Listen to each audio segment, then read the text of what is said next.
Assalamualaikum warahmatullahi wabarakatuh. Alhamdulillah wassalatu wassalamu ala Rasulillah wa ala alihi wa sahbihi wa mawalah wa la hawla wa la quwwata illa billahi wa ba'd. An Abi Dzarrin Al-Ghifari Jundub ibn Junadah wa Mu'adz ibn Jabal radhiyallahu anhuma qala Rasulullah sallallahu alaihi wasallam ittaqillaha haitsu kunta wa atbi'is sayyi'atal hasanata tamhuha wa khaliqin nas bi khuluqin hasanin. Dari Abi Dzar Al-Ghifari Jundub ibn Junadah dan Mu'adz bin Jabal radhiyallahu anhu. Abi Dzar Al-Ghifari adalah sahabat yang awal-awal masuk Islam. Dia orang Yaman. Jadi ketika mendengar di Mekah itu ada orang yang ngaku Nabi, maka dia mengutus adiknya untuk meng-cross check betul enggak di Mekah itu ada orang yang ngaku Nabi. Dan ketika itu Abi Dzar posisinya adalah seorang perampok, seorang yang ditakuti di daerahnya karena dia perompak padang pasir, tetapi dia juga pemimpin kaum. Jadi kemudian adiknya ini diutus oleh Abi Dzar Al-Ghifari ke Mekah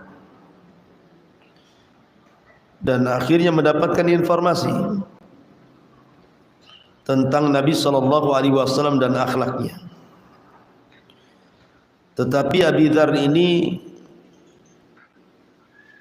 kurang sreg saja, kurang mantap, sehingga dia ingin berjumpa langsung. Berangkatlah Abi Dzar Al-Ghifari menuju Mekah dan berjumpa dengan Nabi SAW. Setelah yakin dia seorang Nabi, maka dia pun masuk Islam. Tetapi dia disuruh untuk menyembunyikan keislamannya. Dan Abi Dzar tidak tinggal di Mekah tetapi pulang ke Ghifar, ke Yaman.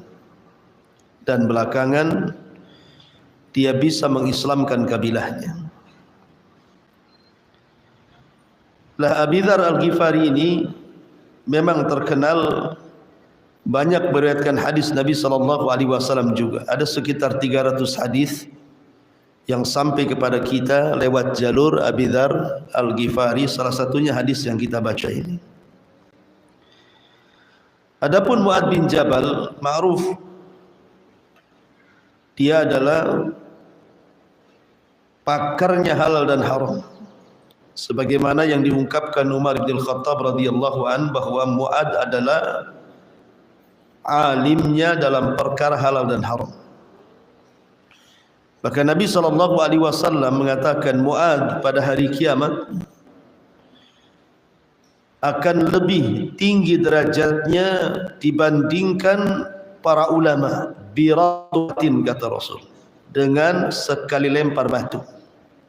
Jadi kalau seandainya saya punya batu, saya lempar sejauh mungkin, disitulah Mu'adz bin Jabal.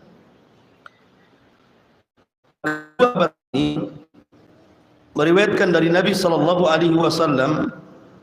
3 perkara. Setiap satu perkara 4 kalimat.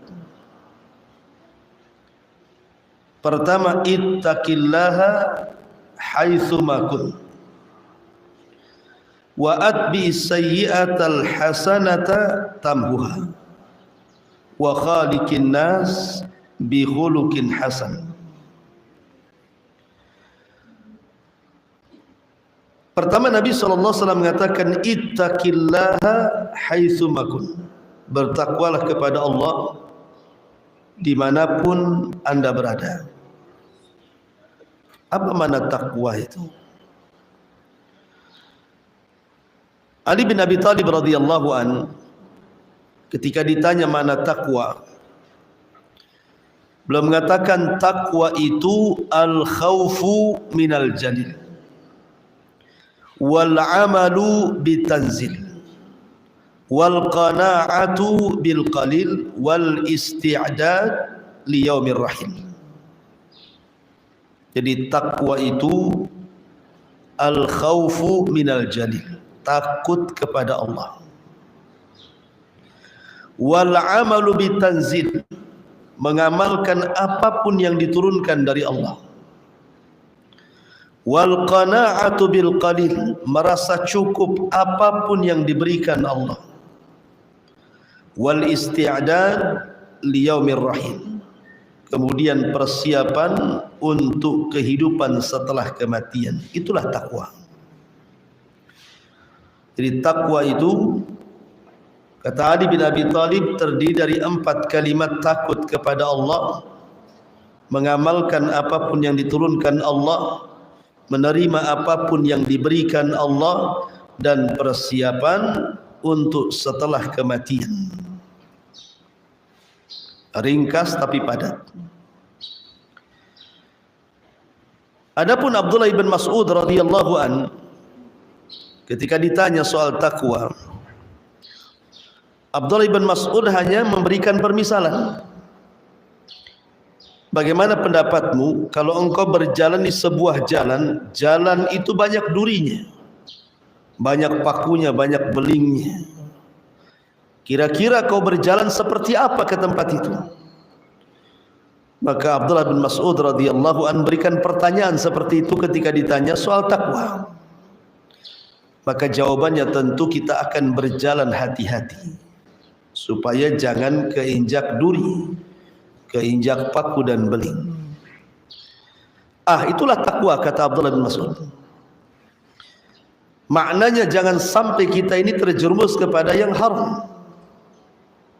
Di dunia ini macam-macam perkara haram itu. Belum lagi perkara syubhat, belum lagi perkara makruh.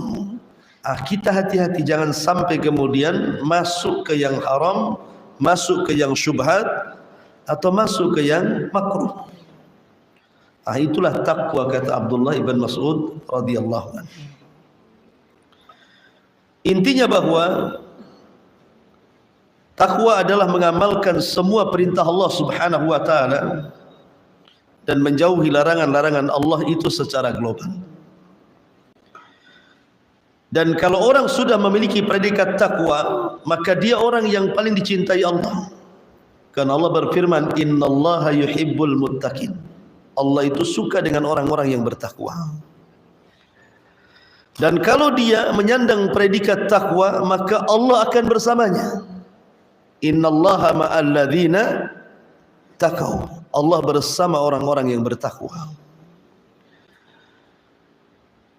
Dan apabila orang menyandang predikat takwa, maka semua kesulitannya pasti akan dicarikan jalan keluarnya. Wa man yattaqillaha yaj'al lahu makhraja wa yarzuqhu min haitsu la yahtasib. Barang siapa yang bertakwa kepada Allah, maka pasti Allah akan carikan jalan keluarnya. Kalau seorang suami istri bercerai, tetapi perceraiannya itu di atas takwa, berpisahnya karena takwa, karena sudah tidak bisa, kemudian harus digabungkan kembali, dirujuk kembali, terpaksa harus berpisah, tapi pisahnya karena takwa, maka barang siapa yang bertakwa pasti Allah akan carikan jalan keluarnya. Seseorang keluar dari pekerjaan haram, mungkin di situ banyak ribanya, mungkin di situ banyak gharar zalimnya, dia keluar karena takwa. Dia ingin mencari pekerjaan yang halal, Maka Allah katakan, wa man yattaqillaha yaj'al lahu makhraja. Pasti Allah akan carikan jalan keluarnya, apapun masalahnya. Makanya Abdullah ibn Abbas turjumanul Quran ketika mentafsirkan ayat ini dia mengatakan, barang siapa yang bertakwa kepada Allah maka Allah akan carikan jalan keluarnya. Maksudnya jalan keluar di dunia dan jalan keluar di akhirat, dua-duanya menunjukkan bahwa takwa ini luar biasa. Ma'asyiral muslimat yang dimuliakan Allah Subhanahu wa taala, ini yang pertama. Yang kedua, Nabi mengatakan wa'at bi'is sayyi'atal hasanata tambuha. Ikutilah perbuatan buruk itu dengan kebaikan, niscaya kebaikan akan menghapus keburukan. Di zaman Nabi ada seorang sahabat yang ketika itu terjerumus kepada kemaksiatan kepada Allah dengan cara berkhalwat dengan seorang yang bukan muhrimnya. Karena dia merasa berdosa sudah berkhalwat dengan wanita yang bukan mahramnya, dia datang kepada Nabi SAW dan mengatakan, ya Rasulullah, inni qad fa'altu dzamban 'azima. Ya Rasul, aku sudah melakukan dosa besar. Kata Rasul, kenapa? Saya sudah berkhalwat dengan seorang wanita yang bukan mahram dan saya sentuh kulitnya, tapi tidak berzina, hanya zina sentuhan, zina mata, begitu saja. Maka Nabi SAW mengatakan, apakah engkau solat asar berjamaah tadi? Kata Rasul, apakah engkau tadi solat berjamaah asar bersamaku? Maka anak muda ini mengatakan, iya. Kata Nabi SAW, idhab faqad ghafarallahu lak. Pergi kamu, karena Allah sudah mengampuni dosamu dengan salat asar jamaah itu. Dari sini Allah turunkan ayat, innal hasanat yudhibnas sayyiat. Sesungguhnya kebaikan-kebaikan itu bisa menutup keburukan. Jadi dosa khalwatnya tadi terhapus dengan salat asar berjamaah. Makanya Rasul mengatakan, pergi, Allah sudah ampuni dosamu. Seorang laki-laki datang kepada Abdullah ibn Abbas radhiyallahu anhuma, dan di samping Abdullah ibn Abbas ada Atha, muridnya. Orang ini mengatakan, wahai Ibn Abbas, aku suka dengan seorang wanita. Fakhatabtuha, aku pun melamarnya. Tiba-tiba dia menolak lamaranku. Tiba-tiba ada laki-laki yang melamarnya, diterima pula lamarannya. Faqataltuha, aku bunuh wanita itu. Jadi orang ini mengatakan kepada Ibnu Abbas, saya suka dengan seorang wanita, kulamar dia, ditolaknya aku. Datang laki-laki lain melamarnya, diterima pula dia. Faqataltuha, aku bunuh wanita itu biar sama-sama tidak dapat. Kata laki-laki ini, halli minat taubah, apakah ada taubat bagiku? Kata Abdullah bin Abbas radhiyallahu anhu, ahayyun walidai, apakah masih hidup kedua orang tua? Dia mengatakan sudah meninggal. Kemudian kata Abdullah bin Abbas, kalau begitu beristighfarlah, mintakan ampun kepada Allah akan kedua orang tuamu, dan pergilah kamu. Atau yang di samping Abdullah bin Abbas ini heran, kok soalan dengan jawaban kok beda? Orang ini tanya sudah bunuh orang, kok jawabannya tanya masih hidup orang tuanya? Kan nggak nyambung tuh jawabannya. Kata Abdullah bin Abbas radhiyallahu anhuma, diluruskan tuh ketidakpahaman Atha ini dan mengatakan, sesungguhnya kalau dia memiliki kedua orang tua, kemudian dia berbuat baik kepada orang tua, itu bisa menghapuskan dosa membunuhnya. Itu maksudnya.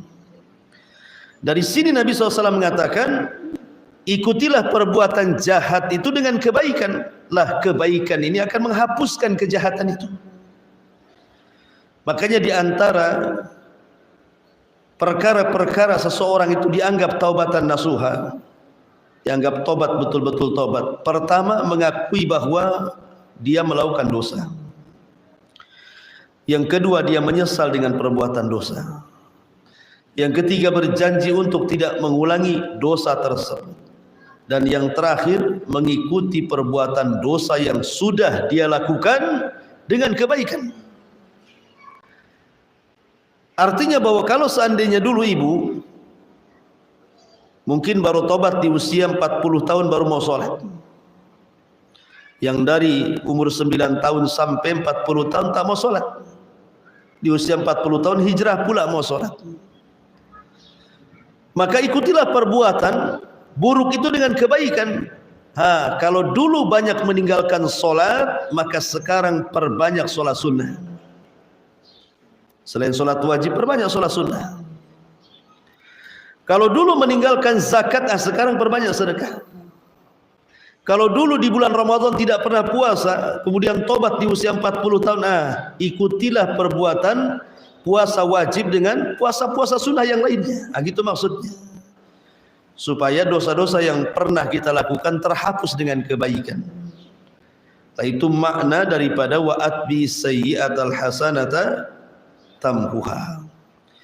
Kemudian yang terakhir, wa khaliqin nas bi khuluqin hasan.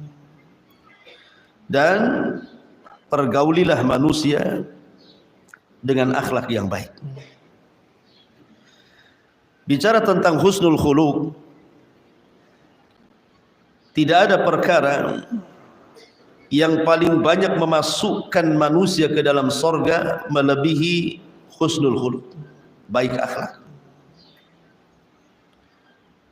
Karena Nabi SAW yang mengatakan, aktsaru ma yudkhilun nasal jannah, kebanyakan orang yang dimasukkan oleh Allah ke dalam sorga. Rasul tidak mengatakan salat, Rasul tidak mengatakan puasa, Rasul tidak mengatakan zakat, Rasul tidak mengatakan qiraatul Quran, zikir dan yang lainnya. Tapi Rasul mengatakan kebanyakan orang yang dimasukkan oleh Allah ke dalam sorga itu dua perkara, taqwa Allah wa husnul khuluq. Takwa kepada Allah dan baik akhlak. Bahkan husnul khuluq ini bisa memberatkan timbangan yang tidak bisa diberatkan oleh amalan yang lainnya. Artinya bahwa husnul khuluq ini bisa memberatkan timbangan melebihi amalan salat, melebihi amalan zakat, melebihi amalan baca Quran, dan begitu seterusnya. Berdasarkan hadis Nabi SAW, Nabi mengatakan asqalu fil mizan, bahwa seberat-berat dalam timbangan adalah alaika bi husnil khuluq, perbaiki akhlakmu. Ma'asyiral muslimat yang dimuliakan Allah Azza wa Jalla, bahkan terkadang ada sorga yang tidak bisa diraih kecuali dengan husnul khuluq. Ada sorga, tingkatan-tingkatan sorga itu terkadang tidak bisa dicapai kecuali karena husnul khuluq. Nabi SAW mengatakan, ana zaimun bi baitin fi rabdil jannah liman taraka al-mira wa in kana muhiqqa, wa bi baitin fi wastil jannah liman taraka al-kadhib wa in kana maziha, wa bi baitin fi a'lal jannati liman hasuna khuluquhu. Kata Rasul, ku jamin sebuah istana di pinggiran sorga bagi orang yang meninggalkan perdebatan walaupun dia di atas kebenaran. Ku jamin Allah akan bangunkan istana di tengah sorga bagi orang yang meninggalkan dusta walaupun main-main. Dan ku jamin, kata Rasul, Allah akan buatkan satu istana di sorga yang paling tinggi bagi yang baik akhlaknya. Lihat di sini, terkadang ada tingkatan-tingkatan sorga itu tidak bisa diraih dengan ibadah. hanya bisa diraih dengan husnul khuluq. Makanya husnul khuluq itu amalan yang paling dicintai oleh Allah Azza wa Jalla. Berdasarkan hadis Abi Hurairah radhiyallahu anhu atau hadis Aisyah radhiyallahu anha, kata Nabi sallallahu alaihi wasallam, abghadun nas 'ala Allah al-adadul khasm. Orang yang paling dibenci di hadapan Allah itu orang yang keras lagi kasar. Artinya tidak berakhlak. Maknanya bahwa orang yang paling dicintai Allah itu adalah orang yang berakhlak. Dari sini bahwa akhlak itu sangat penting sekali. Lalu apa sih akhlak itu sebenarnya? Mengutip perkataan Abdullah ibn Mubarak radhiyallahu anhu, akhlak itu diambil dari 3 kata. Pertama, kaful adha. Yang kedua, badlun nadha. Dan yang ketiga, talaqatul wajhi. Itulah akhlak. Singkat padat, kata Abdullah ibn Mubarak. Abdullah ibn Mubarak mengatakan akhlak adalah kaful adha. Berhenti untuk tidak menyakiti orang. Lisannya dijaga, tidak menyakiti orang lain. Perbuatannya dijaga untuk tidak menyakiti orang lain, termasuk juga hatinya. Makanya Rasul mengatakan al-muslimuna man salimal muslimuna min lisanihi wa yadi. Seorang muslim itu dianggap muslim kalau muslim yang lain selamat dari lisan dan tangannya. Sebab kalau seandainya lisannya tidak bisa dijaga, masih mengucapkan kalimat kotor, masih mencaci, memaki, menggibah, membuli, memfitnah dan begitu seterusnya, berarti dia tidak berakhlak tuh. Belum berakhlak tuh, karena tidak bisa menjaga lisannya kan itu. Dan di masyarakat subhanallah ya, maki-maki itu sudah biasa. Baik candaan ataupun seriusan gitu ya, makinya itu betul-betul dimaki ada orang. Atau perbuatan gitu ya, naruh parkir sembarangan, naruh tong sampah sembarangan, lempar sampah di mana-mana gitu ya. Ataupun dengan hati, suudzon kepada orang, nelpon kawannya nggak diangkat, langsung suudzon, macam-macam di mana ini, ada apa nih ya. Jadi kadang-kadang hati ini juga perlu diakhlaki juga gitu ya. Kadang-kadang nelpon suami nggak diangkat macam-macam gitu ya. Kadang-kadang suudzon dulu, itu hatinya nggak berakhlak. Lah ini disebut dengan kaful adha namanya, mencegah jangan nyakiti orang. Ya. Tentu kaful adha juga harus diiringi dengan ihtimal al adha, sabar dari orang-orang yang menyakiti kita. Selain kita tidak boleh menyakiti orang, kita pun sabar kalau disakiti orang, itu maksudnya. Mungkin di antara kita bisalah tidak menyakiti orang kan, hati-hati ngomongnya, hati-hati perbuatannya, hati-hati, tapi belum tentu dia sanggup ketika disakiti orang. Karena sakitnya itu di sini katanya. Makanya sering saya katakan, kaedah itu kalau orang disakiti, anggaplah ucapan manusia itu kal gubar, kata ulama, seperti gubar. Tahu itu gubar itu? Kalau ada pasir dihempas angin tuh, kemudian debunya kemana-mana, itu gubar namanya. Jadikan ucapan manusia itu seperti itu. Artinya pujian dan celaan sama saja. Itu maksudnya. Mau dia memuji saya, mau dia mencela saya, terserah. Karena hati orang mulia itu tidak akan berubah karena pujian dan tidak pun berubah karena celaan. Karena sering saya katakan manusia tidak selamat dari ucapan orang. Mana ada manusia selamat dari ucapan orang? Enggak ada. Mau sembunyi di mana saja dibicarakan orang. Ibu nih berusaha untuk tidak bergaul dengan orang karena takut ngomongnya salah, di rumah saja pasti diomongin orang. Jangan-jangan sakit jiwa katanya, nggak keluar-keluar katanya kan. Padahal niatnya baik kan, dia nggak mau ketemu orang, itu saja diomelin orang gitu. Ada orang yang supaya nampak supel, jarang di rumah, semua tetangganya dikunjungi, diajak ngomong. Mau tinggal di rumah salah, mau keliling di rumah juga salah. Memang manusia itu tidak bisa direm. Artinya gini, ibu berbuat baik belum tentu orang suka, apalagi berbuat jahat. Ya. Berbuat baik saja lo orang nggak suka. Dari sini ada kaidah ridwan nas ghayatun la tusa. Mencari keridhaan orang itu tidak mungkin didapat sampai kiamat. Tidak mungkin. Kita ini supaya dicintai orang nggak akan mungkin, karena tidak semua manusia itu mencintai kita. Ada yang suka, ada yang tidak, ada yang hasad, ada yang dengki gitu ya. Makanya jangan jadikan ucapan manusia itu mempengaruhi hati. Jadi orang yang mulia itu celaan dan pujian sama saja. Saya tidak naik gara-gara dipuji, tidak pula runtuh gara-gara dicela, gitu maksudnya. Sebab kalau seandainya ketika orang bertepuk tangan karena melihat kita berhasil, belum tentu tangan itu menepuk gitu ya ketika kita nyungsep. Boleh jadi kemudian meletakkan di wajah-wajah mereka gitu.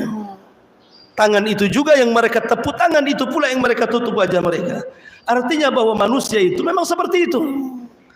Makanya kenapa harus sabar ketika disakiti orang? Selain tidak boleh menyakiti orang, harus sabar juga kalau disakiti orang. Sebab kalau seandainya kita tidak sabar, kita balas orang yang menyakiti dengan menyakiti, lalu apa bedanya ibu dengan dia? Nggak ada akhlak kan? Sama-sama nggak punya akhlak.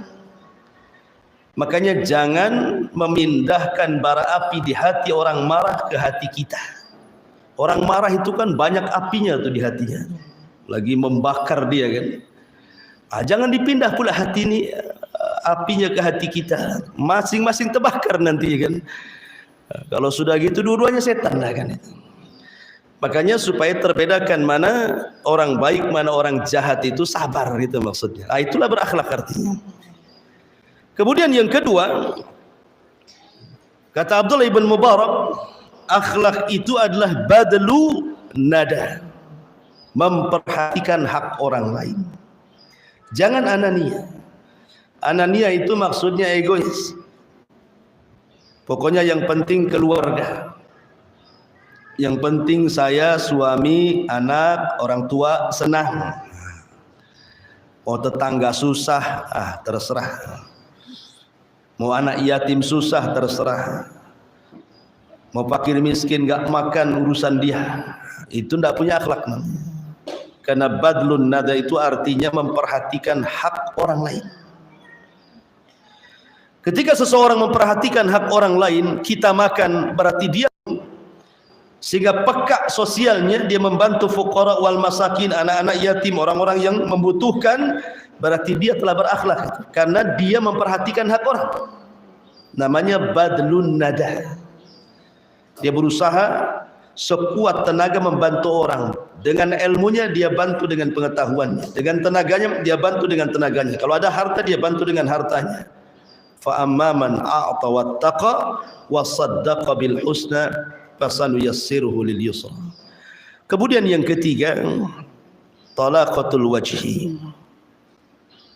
Talaqatul wajhi artinya mukanya tidak menyeramkan, tidak menakutkan, suka senyum ya. Karena bagaimanapun Rasul mengatakan tabassumuka li akhika sadaqah. Senyum kamu kepada saudaramu itu bagian daripada sedekah. Bahkan Rasul mengatakan jangan remehkan sekecil apapun kebaikan walaupun lemparan senyum kepada saudara. Ini menurut Abdullah ibn Mubarak. Lain pula Al-Imam Ibnul Qayyim rahimahullahu ta'ala, ketika beliau ditanya soal akhlak, beliau mengatakan bahwa anna husnal khuluqi yaqumu ala arba'ati umur.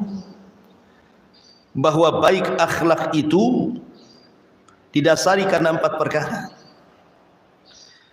Pertama, as-sabr, sabar. Yang kedua, al-iffatu, menjaga kehormatan. Kemudian yang ketiga, wasyaja'atu, memiliki keberanian. Kemudian yang terakhir, wal adlu, dan memiliki kebijaksanaan. Inilah pondasi akhlak. Sabar. Sabar ketika melaksanakan ketaatan, sabar ketika meninggalkan kemaksiatan, sabar ketika mendapatkan qada dan takdir Allah yang kurang baik. Kemudian al-ifah, menjaga kehormatan. Dijaga kehormatannya. Kalau sudah punya suami, ya sudah suaminya saja yang dilayani. Dan begitu seterusnya, termasuk juga menjaga auratnya. Kemudian wasyaja'ah, keberanian. Maksud keberanian di sini artinya seperti yang dipujikan kepada wanita-wanita Ansar. Semoga Allah merahmati wanita-wanita Ansar. Mereka wanita-wanita yang suka belajar. Kalau mereka tidak paham, mereka bertanya, berani. Kemudian juga bijaksana. Kemudian juga yang lain, Al-Hasan, maksudnya Hasan Al-Basri, seorang pemimpin tabi'in, ketika ditanya soal akhlak, beliau mengatakan al-qaramu wal badalatu wal ihtimam. Karam artinya dermawan. Kemudian badalah artinya mencurahkan semua tenaganya untuk membantu orang. Wal ihtimal, sabar ketika mendapatkan ujian dan cobaan. Kemudian Imam Ahmad juga ditanya tentang husnul khuluq, dia mengatakan husnul khuluq alla taghdab wa la tahqid. Kata Imam Ahmad, baik akhlak itu ketika Anda tidak marah dan ketika Anda tidak dengki. Ketika kita bisa mengerem emosi, berarti Anda sedang berakhlak, itu maksudnya. Karena kebanyakan yang satu ini susah direm. Ya, makanya Rasul ketika datang seorang laki-laki yang tabiatnya temperamen, suka marah gitu ya, Rasul tahu nih apa yang dinasihatkan kepada dia. Dia mengatakan, Rasul nasihati aku. Kata Rasul, la taghdab, jangan marah. Yang lain, Rasul la taghdab, jangan marah. Yang lain, Rasul la taghdab, jangan marah. Kenapa Rasul 3 kali mengatakan jangan marah, jangan marah, jangan marah? Karena Rasul tahu orang ini suka emosi. Makanya itu yang dinasihati. Kemudian yang kedua, la tahqid, kata Imam Ahmad, dan tidak menaruh dengki ataupun hasad. Ingat sekarang berada di bulan Sya'ban, Bu. Bulan Sya'ban itu bulan di mana amalan kita diangkat ke langit.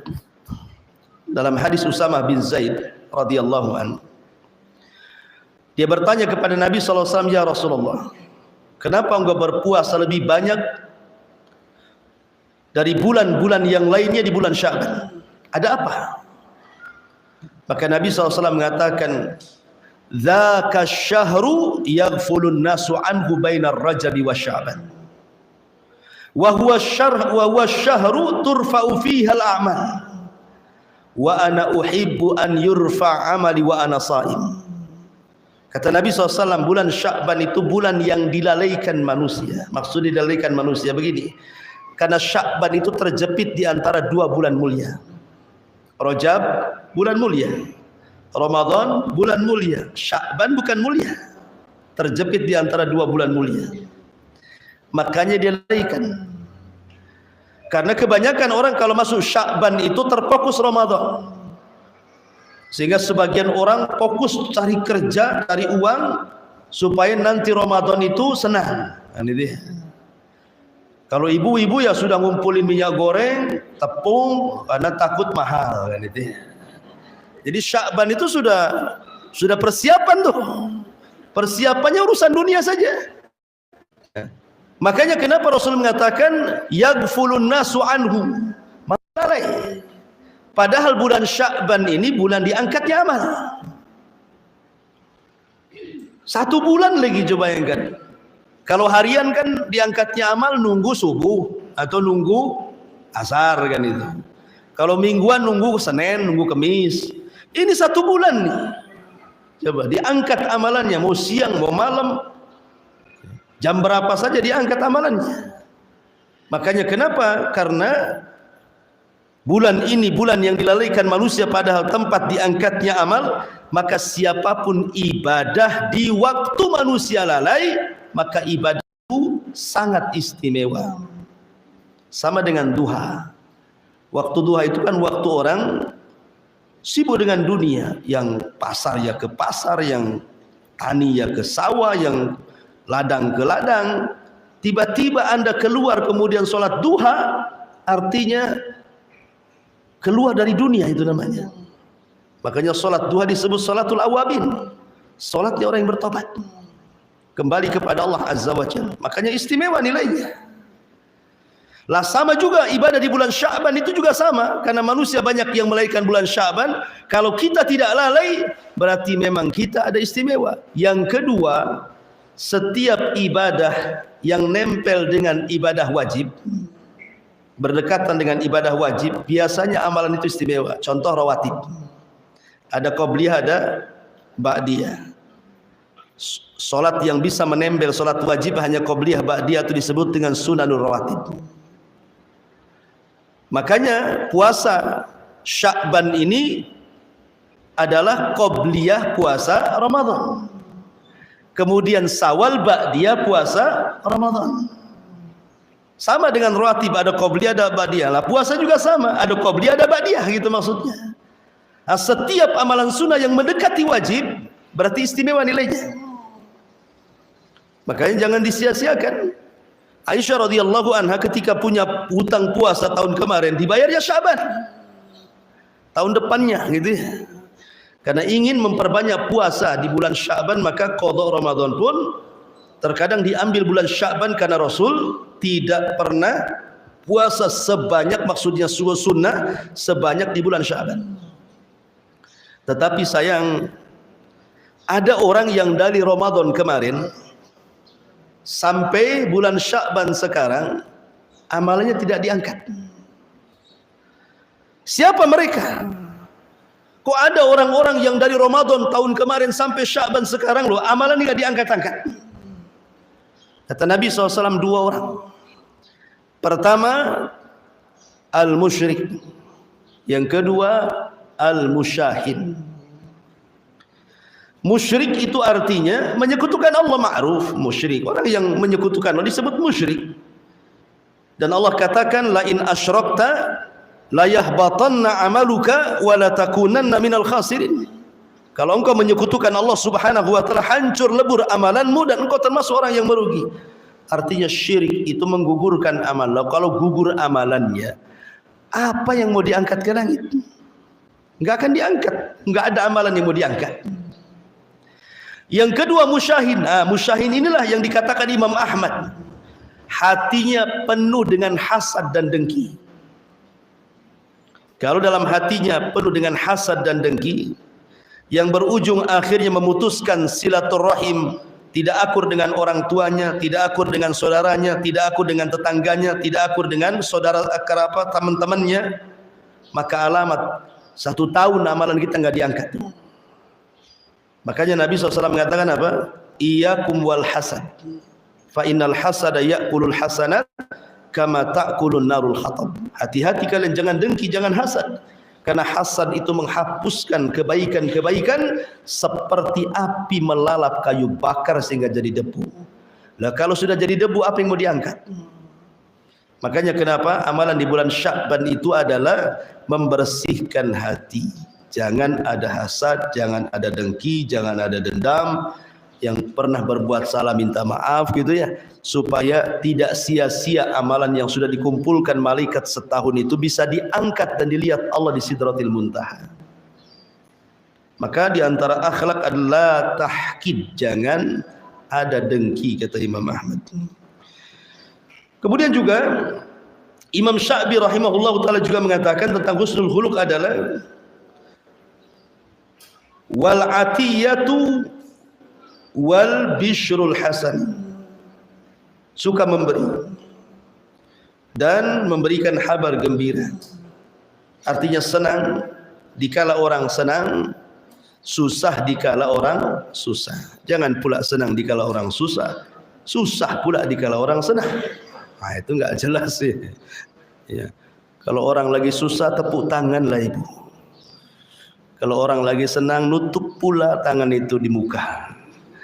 Jadi hal-hal yang seperti ini bukan bagian daripada akhlak. Ini diantara hadis Nabi SAW. Adapun sifat husnul khuluq sendiri, yang pertama sifat-sifatnya, an yakunal insan kathirul haya qalilul adha. Hendaklah manusia yang berakhlak itu harus memperbanyak perasaan malu dan sedikit membahayakan orang. Ya.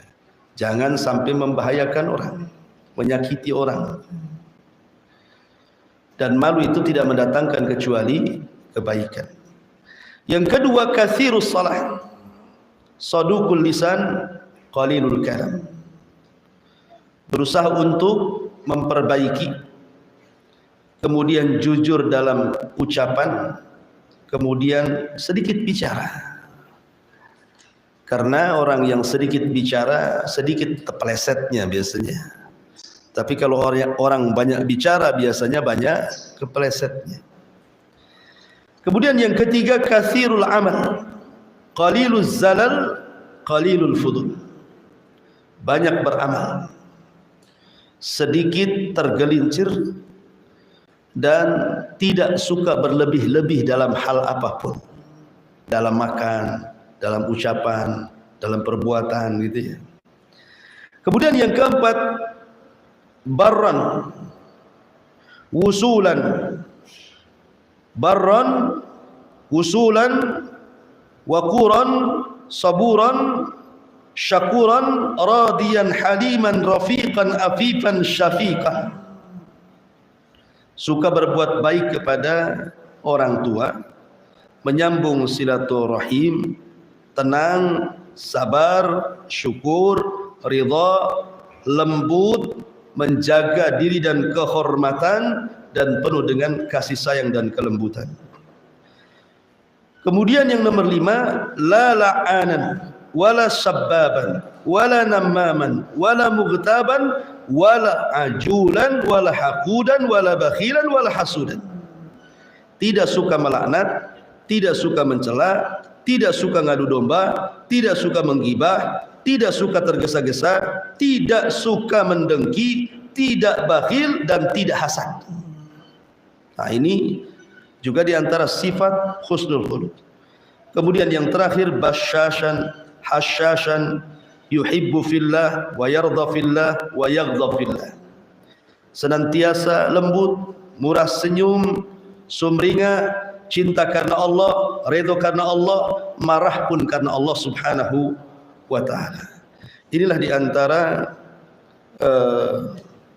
husnul khuluq dari 3 pembahasan ini. Jadi ada 3 poin: bertakwa kepada Allah, ikutilah perbuatan jahat dengan kebaikan, dan gaulilah manusia dengan akhlak yang baik. Wallahu a'lam. Baik, sebelum saya tutup, silakan kalau ada yang bertanya.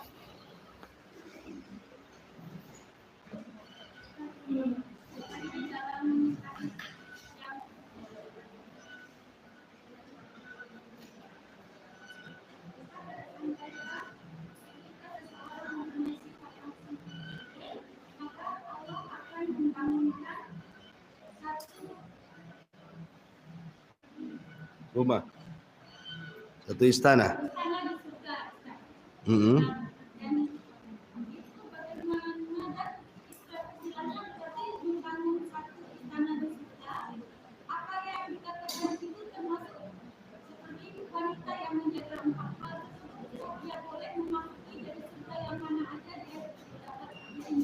Nah, istana sorga itu dalam sorga.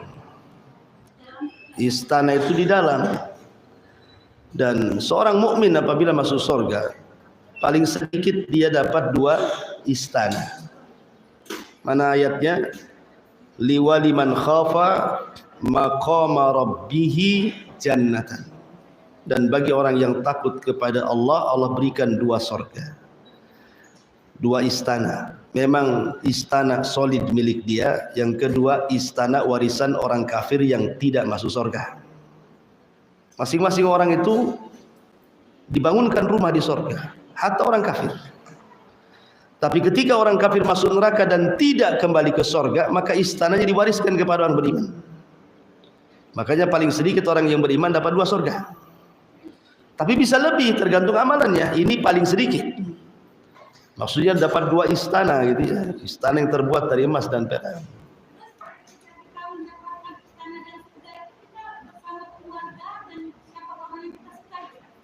Iyalah, di surga itu apapun yang kita mau kan terjadi, kecuali keluarganya kafir masuk neraka, ya beda kan itu. Di surga itu semua akan kumpul. Masalahnya usianya sama. Antara usia Nabi Isa bin Maryam berapa? 34 tahun. 33, 34. Mau cucu ya segitu, mau nenek ya segitu, suami ya segitu, semua sama. Usianya sama. Ya tapi ngenali, ini ibu saya, ini suami saya, ini istri saya, anak saya, walaupun sama. Karena di surga itu memang tidak ada nenek-nenek. Ya, di zaman Rasul kan ada nenek-nenek datang kepada Rasul. Rasul, orang kaya saya ada nggak di surga? Kata Rasul, tidak ada nenek-nenek di surga. Nangis nenek ini. Akhirnya kemudian pergi. Kata Rasul bilang sama nenek itu, bukan berarti dia tidak akan masuk surga. Maksudnya di surga tidak ada orang kayak dia, nenek-nenek. Kemudian bacakanlah ayat inna ansha'nahunna insha'an wa ja'alnahunna abkaran uruban atraba. Bacakan kepada nenek itu. Inna ansha'nahunna insha'an wa ja'alnahunna abkaran. Kami jadikan mereka semua abkar, perawan. Usia 33 sampai 34. Artinya semua sama ya, akan kumpul dengan keluarga lah. Jelas akan kumpul dengan keluarganya. Jangankan sama keluarga, kita mau ketemu kawan aja gak bisa. Ini surganya yang kawan surga di atas, kita di bawah gitu ya. Bisa ketemu bisa. Tidak ada yang mustahil bagi Allah Azza wa Jalla. Cuman yang membedakan tingkatan saja. Tetapi serendah-rendahnya orang masuk surga pun merasa dia paling tinggi derajatnya. Kan ada itu. Orang yang terakhir keluar di neraka, dia pula orang yang terakhir masuk surga. Dia tidak bisa masuk surga karena pintu sudah ditutup masalahnya. Pintu surga sudah ditutup. Dia hanya ngintip-ngintip jadi lubang-lubang tuh. Ya. Padahal dia sudah janji, dia tidak akan minta kepada Allah kalau didekatkan pohon di depan pintu surga itu. Sudah didekatkan di pohon pintu surga, tiba-tiba dari pohon itu ngintip pula ke dalam surga. Dia mengatakan, ya Rabb masukkan aku ke surga. Ya Rabb masukkan aku ke surga. Nah tadi kan sudah janji, kalau kau dekatkan ke pohon ini kau tidak akan minta lagi. Sudah gini saja, kata Allah, kau hayalkan apa yang kau kehendaki dari kenikmatan dunia. Hayalkan sampai ujung mana kau menghayal. Pengen apa? Maka Allah kemudian berikan 10 kali lipat dari hayalannya. Dibukakan pintu surga, masuk ke dalam surga seolah-olah dia orang yang pertama masuk surga, padahal yang terakhir. Ya.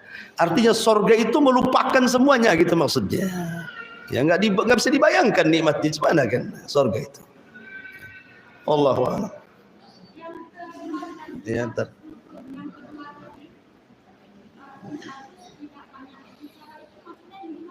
Mana?